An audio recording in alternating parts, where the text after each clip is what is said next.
Let's have a look at The Voice. Warren Mundine gave a speech at the press club this afternoon. He said that we don't need The Voice, that we don't know what it's capable of doing. He accused the Yes campaign of building a case based on a pack of lies. Have a quick look. The Uluru Statement couldn't be further from the idea of reconciliation. The full manifesto is steeped in grievance. It sees Indigenous Australians as trapped in victimhood and oppression, not free or able to make their own decisions. Self-determination is an unrealised aspiration. This is a lie. What did you think of his speech, Liz? Absolute gold from Warren today at the presser. It's an unpopular truth at the moment right now that if you are an Indigenous Australian in modern day Australia, you have every opportunity to succeed. You have every opportunity to thrive.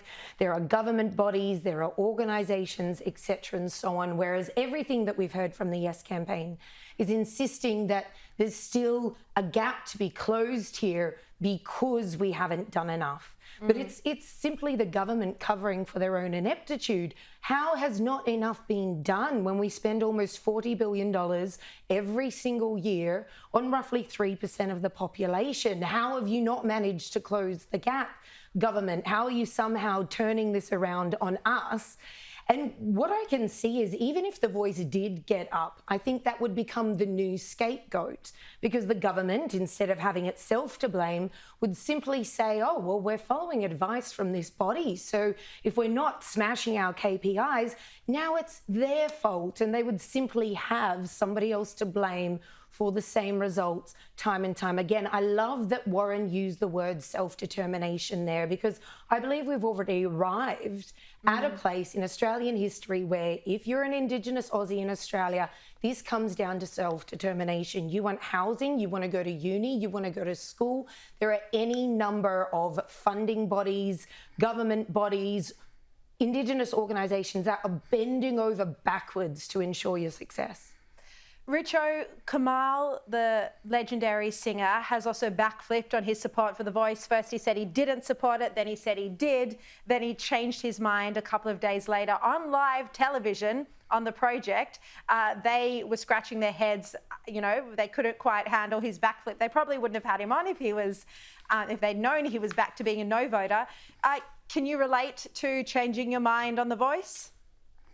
Well, I think I can relate to changing your mind on just about anything, because everyone's got a right to do that, surely.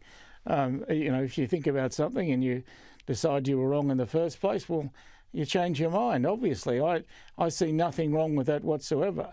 As far as I'm concerned, I don't like The Voice particularly. I'll vote for it because I'm a team player and my team are voting for it. Yeah. And what do you think? What's your prediction for if The Voice is defeated, Richo? How do you think that's going to affect Albanese's political fortunes? I don't believe it'll affect it much at all. I don't think people are engaged with this. This is not, I think they regard this as an intrusion into their normal life. I don't think that they're you know, I don't sit at dinner tables and hear people arguing about The Voice. Really? That's all that people talk about at the dinner tables I sit at, literally. Well, we've had a lot of Jewish dinners in the past, you know, couple of weeks, Rosh Hashanah, starting of the fast, breaking of the fast, and all anyone wants to talk about is The Voice. Well, I'm sorry, we go to very different dinners because I haven't heard anyone raise it. Not a soul, not one person has raised it with me. I can't get any other topics in.